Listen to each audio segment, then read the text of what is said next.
It's not every day you come across the origin story of a legend, but tonight we're going back to the carnival, a place of twisted curiosities, cursed mummies, and one two-faced freak destined to become the Crypt Keeper's dear old dad. Yup, you heard that right. This isn't just any Tales from the Crypt episode. It's the one that gave us the cackling icon himself. So step right up, my ghoulish friends, and let's uncover the tragic, grotesque, and downright ironic beginnings of our favorite bone daddy in Lower Berth. Before we dive into the meat of the story, let's set the scene.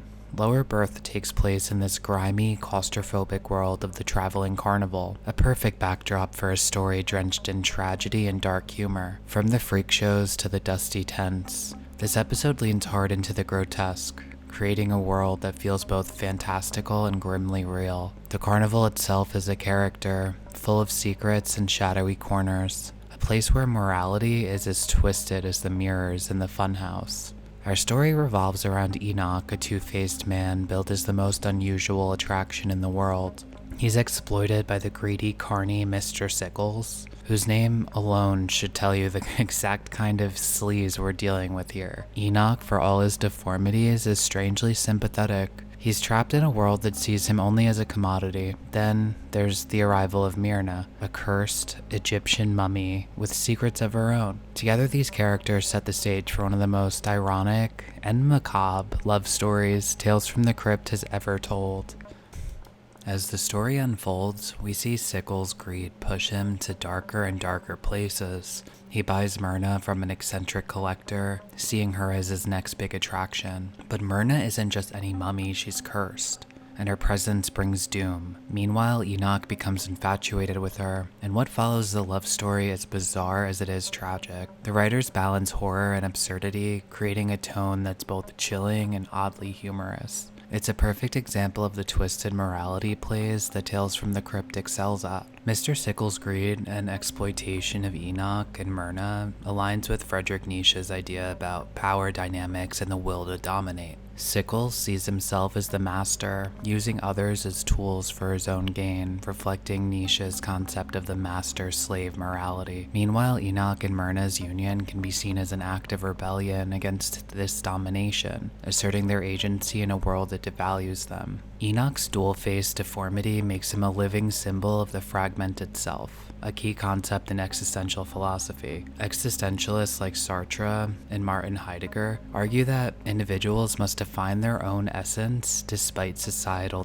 definitions. Enoch's existence as both man and spectacle challenges him to navigate a world that refuses to see him as anything but a freak. His yearning for connection with Myrna can be seen as an attempt to assert his humanity in the face of dehumanization. A Marxist critique highlights the commodification of Enoch and Myrna, both of whom are reduced to objects of profit within the capitalist structure of the carnival. Their labor, Enoch's presence as an exhibit, and Myrna's role as a cursed mummy is stripped of humanity, turning them into mere spectacles for monetary gain. This lens emphasizes the dehumanization inherent in exploitative systems and the tragic consequences of treating individuals as commodities. From a Freudian perspective, the carnival serves as a representation of the repressed unconscious, where society's fears and taboos are put on display. Enoch's two faces can symbolize the dual nature of the psyche, the public self and the hidden primal self. His love for Myrna, a literal relic of the past, may represent a longing to reconcile these divided parts of his identity. The truth of the Crypt Keeper can be interpreted as the eruption of the uncanny, where repressed truths manifest in grotesque and unpredictable ways. Philosopher Emmanuel Levinas emphasizes the ethical responsibility we have toward the other. In Lower Berth, society fails to see Enoch and Myrna as fully human, treating them as objects of fascination or revulsion. Their love story challenges this dehumanization, inviting viewers to consider the moral implications of seeing individuals solely as other and not as beings deserving of dignity and care. For Kant, Enoch's existence as a sideshow attraction reflects a profound disrespect for his autonomy and humanity.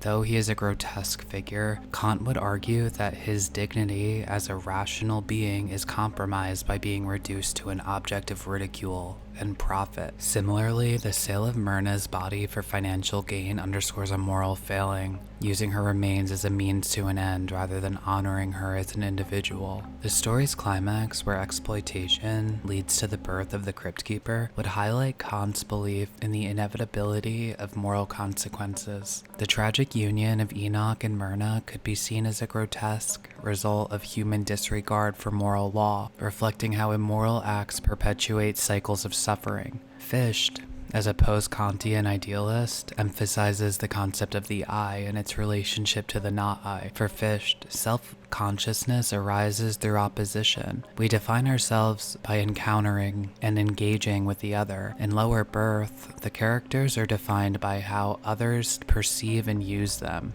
Enoch, trapped in his role as a freak show attraction, is denied the freedom to fully assert his I as an autonomous agent. His life is dictated by his handler and the conniving carnival owner, whose treatment of Enoch reflects a lack of recognition of his subjectivity. Fichte would critique this power dynamic as a failure to achieve mutual recognition, the cornerstone of ethical relationships. The relationship between Enoch and Myrna could also be viewed through Fichte's lens. Their union, though tragic and grotesque, is the ultimate assertion of their shared humanity against the backdrop of exploitation. By coming together, they challenge the narrative imposed upon them by their captors, creating something new. The Crypt Keeper, a figure who embodies their defiance of societal norms. In sum, Lower Berth offers a dark reflection of philosophical concerns about freedom, morality, and identity. Kant and Fichte would remind us that even in a tale of exploitation and horror, there are profound lessons about how we treat others and how we navigate the boundaries between self and society. Circus and freak show performers, celebrated for their unique appearances or extraordinary talents, have long occupied a paradoxical space in society. Revered as entertainers while often being exploited for profit and subjected to inhumane treatment. From the 19th to the early 20th century, these performers were frequently seen not as individuals, but as commodities to be showcased for public amusement. The financial arrangement in these performances were rarely equitable. Promoters profited immensely, while the performers often received a pittance. Contracts were typically one-sided, ensuring that the lion's share of earnings went to the show's organizers. In some cases, performers were outright enslaved or coerced with no agency over their participation. For example, Joyce Heath, an elderly enslaved woman, was exhibited by Barnum as the 161-year-old nursemaid of George Washington, a blatant lie designed to draw crowds. After her death, Barnum even profited from her autopsy, charging admission to spectators. Check this video out next.